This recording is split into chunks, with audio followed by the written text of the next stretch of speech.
क्या अमीर बनने के लिए वाकई दिन रात खून पसीना एक करना ही एकमात्र रास्ता है, या फिर कोई ऐसा तरीका भी है जहां कम काम करके ज्यादा स्मार्ट तरीके से बड़ी सफलता हासिल की जा सकती है?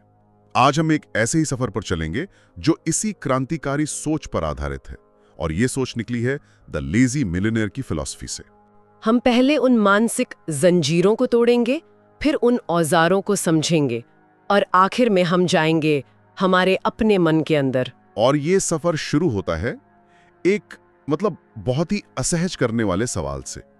हमें बचपन से सिखाया गया है कि मेहनत ही सफलता की कुंजी है ना?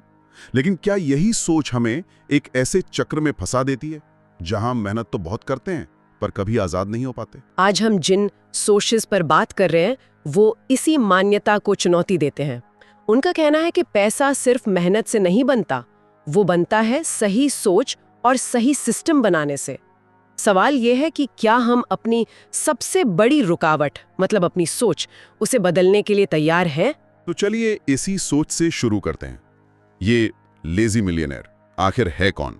जब मैंने पहली बार ये शब्द सुना तो मेरे दिमाग में भी एक कामचोर इंसान की छवि आई। लेकिन यहाँ आलसी का मतलब निकम्मा होना नहीं है। नहीं, बिल्कुल नहीं। इसका मतलब है स्मार्ट होना। हाँ, एक ऐसा इंसान जो खुद मशीन की तरह काम नहीं करता, बल्कि ऐसी मशीनें और ऐसे सिस्टम बनाता है जो उसके लिए काम करें। आपने बिल्कुल सही नस पकड़ी है। ये एक बहुत बड़ा वैचारिक बदलाव है। बिल्कुल, ये सोच काम से नफरत करने की है ही नहीं, ये काम को अपने लिए काम करने लायक बनाने की है। देखिए, ज्यादातर लोग क्या करते हैं, वो पैसे के लिए अपना समय बेचते हैं। 1 घंटे का काम, 1 घंटे की तनख्वाह। लेकिन लेजी मिलियनेयर समय खरीदता है। वो ऐसे सिस्टम बनाता है जो उसे हर दिन 24 घंटे से ज्यादा का आउटपुट दें, जबकि वो खुद शायद 4 घंटे ही काम कर रहा हो। तो असली लक्ष्य पैसा नहीं है? नहीं, असली लक्ष्य है समय और ऊर्जा की आजादी। असली अमीरी तो तब है जब पैसा आता रहे, लेकिन आप अपनी जिंदगी के मालिक हों। तो फिर सवाल ये उठता है कि अगर ये तरीका इतना असरदार है तो हम सब पहले से इस रास्ते पर क्यों नहीं चल रहे? हमारे सोर्स मटेरियल में 3 मुख्य मानसिक बाधाओं का जिक्र है।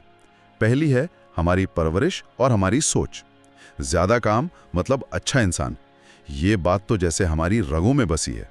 हाँ, और समाज भी तो इसी को बढ़ावा देता है ना। ये जो हसल कल्चर है, इसे कितना ग्लोरीफाई किया जाता है। अच्छा, जो इंसान 16 घंटे काम करता है उसे हीरो माना जाता है, भले ही उसका नतीजा कुछ भी न हो। इस सोच के कारण अगर कोई कहता है कि तुम कम काम करके भी अमीर बन सकते हो, तो हमें उस पर शक होने लगता है। हम दूसरों के बनाए नियमों को सच मान लेते हैं। हाँ, और एक ऐसे सिस्टम में फंसे रहते हैं जो हमारे लिए बना ही नहीं था। दूसरी बड़ी वजह है डर। बिजनेस फेल होने का डर, पैसे डूबने का, और सबसे बड़ा डर, लोग क्या कहेंगे। बिल्कुल। इस डर की वजह से हम एक ऐसी जिंदगी पकड़कर बैठे रहते हैं जो हमें ना अमीर बनाती है ना खुश, बस थका देती है। सही कहा। और तीसरी और सबसे खतरनाक चीज है हमारी आदतें।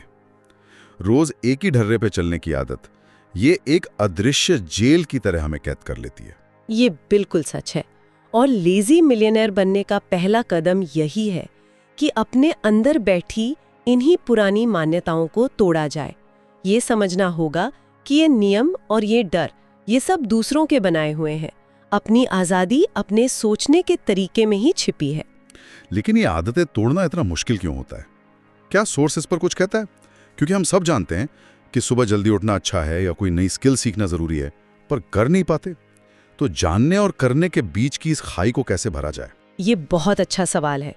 सोर्स कहता है कि ये खाई इसलिए है क्योंकि हम आदतों को इच्छा शक्ति से बदलने की कोशिश करते हैं। हाँ। और इच्छा शक्ति एक सीमित ऊर्जा है। लेजी मिलियनेयर इच्छा शक्ति पर नहीं, सिस्टम पर भरोसा करता है। वो अपनी आदतों को नहीं बदलता, वो अपने माहौल को बदलता है। अच्छा, माहौल को बदलता है। हाँ, अगर आपको किताब पढ़नी है तो फोन को दूसरे कमरे में रखकर किताब को अपने तकिए के पास रखें। छोटे छोटे सिस्टम बनाएं जो सही काम को आसान और गलत काम को मुश्किल बना दें। शुरुआत यहीं से होती है। अच्छा, तो एक बार जब आप उस व्यस्त रहना ही अच्छा है वाली मानसिकता पर सवाल उठाना शुरू कर देते हैं, तो अगला कदम शायद उन चीजों को बनाना है जो आपके लिए काम करें। यहीं पर एसेट्स की बात आती है ना? बिल्कुल। मुझे लगता है कि ज्यादातर लोग एसेट्स का मतलब सिर्फ घर या स्टॉक समझते हैं, पर यहाँ बात उससे कहीं ज्यादा गहरी है। बिल्कुल। लेजी मिलियनेयर की फिलॉसफी में एसेट हर वो चीज है जो आपकी जेब में पैसा डालें बिना आपके सक्रिय रूप से शामिल हुए। ये एक ऐसा बिजनेस हो सकता है जिसे आपने ऑटोमेट कर दिया हो, एक ऑनलाइन कोर्स जो आप एक बार बनाकर बार बार बेच रहे हो, या ऐसी इन्वेस्टमेंट जो हर महीने डिविडेंड दे। लेकिन सोस दो और शक्तिशाली एसेट्स की बात करता है जिन्हें लोग अक्सर नजरअंदाज कर देते हैं। वो क्या है? आपकी अपनी नॉलेज और आपकी टीम। जब आप अपनी नॉलेज को एक सिस्टम में जैसे किताब या कोर्स में बदल देते हैं तो वो 24 घंटे आपके लिए काम करती है। वाह। और जब आप एक ऐसी टीम बनाते हैं जो आपके विजन को आगे बढ़ाए तो आप अपनी ऊर्जा को कई गुना बढ़ा लेते हैं। ये एसेट माइंडसेट अपनाने की बात है। और इस रफ्तार को और तेज करने के लिए एक और गुप्त शक्ति का जिक्र है, मेंटोर। ये सुनने में तो बहुत अच्छा लगता है, लेकिन एक सच्चा मेंटोर ढूंढना तो वो भूसे के ढेर में सुई ढूंढने जैसा हो सकता है। क्या सोर्स कोई व्यवहारिक सलाह देता है कि कोई अपने लिए सही मेंटोर कैसे पहचाने, खासकर आज जब हर कोई खुद को गुरु बता रहा है? हाँ, और ये बहुत जरूरी सवाल है। सोर्स में मेंटोर की तुलना एक जीपीएस से की गई है। जीपीएस? हाँ, जो आपको बिना भटकाए सीधे मंजिल तक ले जाता है। लेकिन सही जीपीएस कैसे चुने? सोर्स दो बातें कहता है। पहला, ऐसा मेंटोर चुने जिसने वो काम किया हो जो आप करना चाहते हैं, ना कि सिर्फ उसके बारे में पढ़ाया हो। थ्योरी और प्रैक्टिकल में जमीन आसमान का फर्क होता है। सही बात है। दूसरा, मेंटोर का काम आपको जवाब देना नहीं बल्कि सही सवाल पूछने में मदद करना है। वो आपको बताता है कि कहाँ गड्ढे हैं और कहाँ शॉर्टकट्स हैं। वो आपकी वो गलतियां पकड़ता है जो आप खुद नहीं देख सकते। सेल्फ मेड होने से ज्यादा स्मार्ट मेड होना है। बिल्कुल। स्मार्ट मेड लोग हमेशा तेजी से जीतते हैं क्योंकि वे दूसरों के अनुभव का लाभ उठाते हैं। तो एक मेंटर आपको रास्ते पर गाइड करता है, लेकिन मंजिल का क्या? सोर्सेज इस बात पर बहुत जोर देते हैं कि सिर्फ पैसे के पीछे भागना काफी नहीं है। हर काम से पहले खुद से एक सवाल पूछना जरूरी है, इसका असली मकसद क्या है? मुझे ये बात बहुत गहरी लगी। और ये एक बहुत शक्तिशाली सवाल है। जब आपका मकसद साफ और बड़ा होता है ना, तो वो मकसद खुद आपके लिए काम करने लगता है। अच्छा? हाँ, वो आपको सही दिशा में खींचता है और भटकाओं से बचाता है। सोचिए, ज्यादातर लोग इसलिए थक जाते हैं क्योंकि उन्हें पता ही नहीं होता कि वे जो कर रहे हैं वो क्यों कर रहे हैं। फलता नहीं। लेजी मिलियनेयर जानता है कि जब मकसद आपकी अपनी कोर वैल्यू से जुड़ा होता है तो रास्ता अपने आप आसान हो जाता है। ये सिर्फ पैसिव इनकम नहीं है, ये पर्पस ड्रिवन लिविंग है। मतलब आपका क्यों जितना मजबूत होगा, कैसे उतना ही आसान हो जाएगा। अच्छा, तो मानसिकता और सिस्टम की बात तो समझ आ गई, पर इसे रोजमर्रा की जिंदगी में उतारने के लिए क्या कोई नियम है? मैंने सोर्स में दो बड़े दिलचस्प सिद्धांतों के बारे में पढ़ा। एक तो कम से कम कोशिश का सिद्धांत, जो मुझे बहुत पसंद आया। ऐसा लगता है कि ये हर उस चीज के खिलाफ है जो मैं सिखाई गई है। हाँ, और ये सिर्फ नदिया पेड़ की बात नहीं है।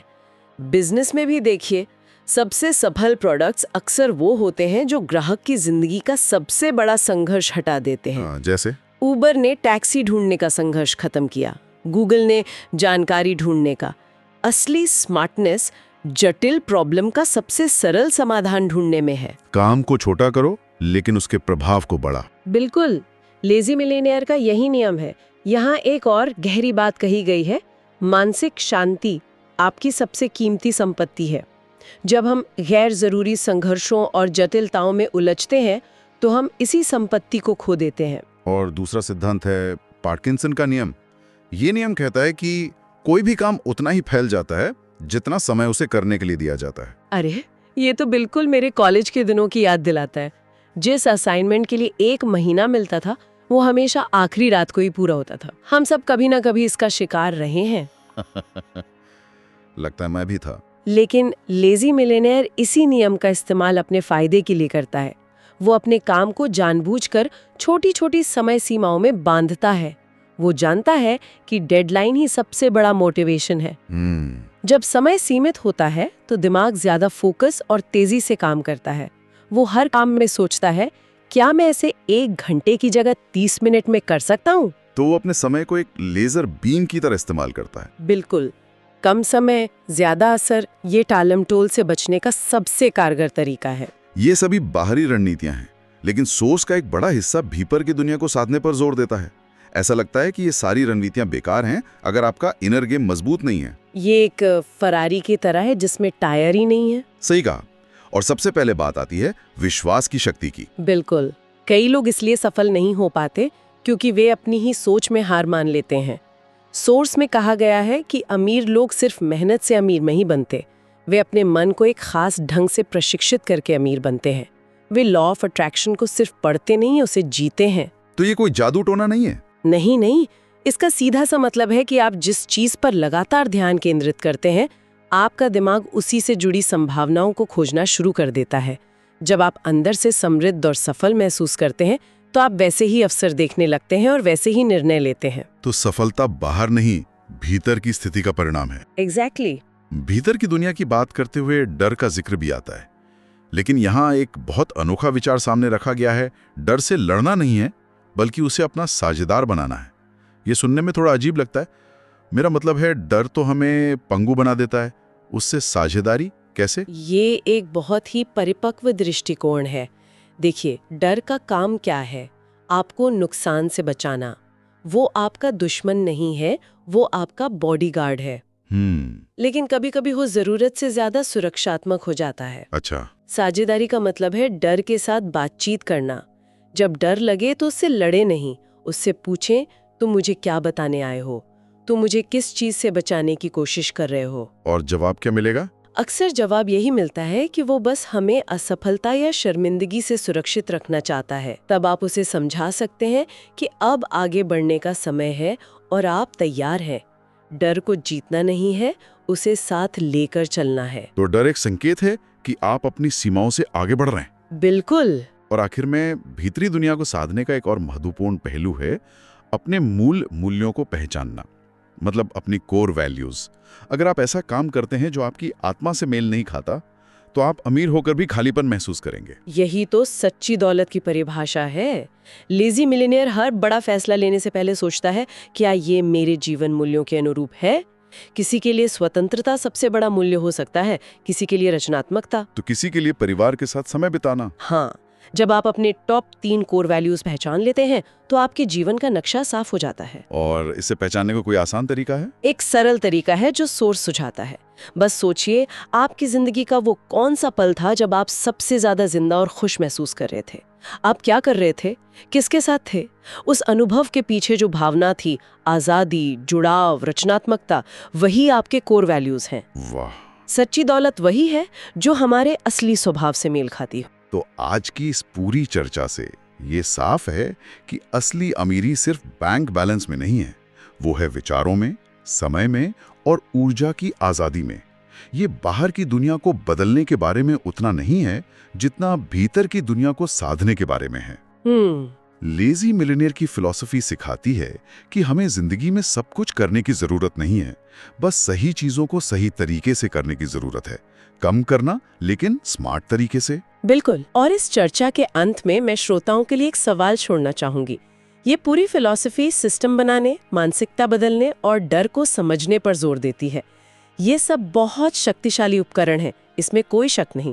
लेकिन तब क्या होता है जब ये स्मार्ट सिस्टम, जिन पर इतनी मेहनत की गई है, अचानक किसी बाहरी कारण से फेल हो जाते हैं? जैसे कोई आर्थिक मंदी या टेक्नोलॉजी में बदलाव। हाँ, मैं सोचती हूँ कि क्या शून्य से फिर से सब कुछ बनाने का वो लचीलापन और वो साहस ही वो असली एसेट है जिसका जिक्र शायद इन सिद्धांतों में सीधे तौर पर नहीं किया गया।